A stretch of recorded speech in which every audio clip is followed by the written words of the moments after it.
तुम जरा ठंडे मिजाज से सोचो, इस शादी के टूटने से हम सब पर क्या असर हो सकता है।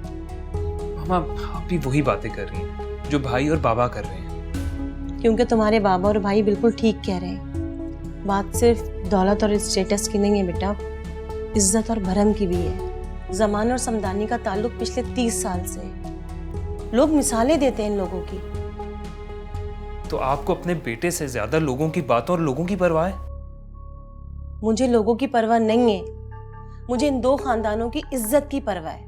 देखो बेटा, मियाँ बीवी में लड़ाई झगड़े और तकरार तो चलती रहती है। इसका ये मतलब तो नहीं है कि हम रिश्ता ही खत्म कर दें। मामा, मैं जानता हूँ कि आप ठीक कह रही हैं, मगर अंबर उन लड़कियों में से नहीं है जो अपना घर बसाना चाहती हो।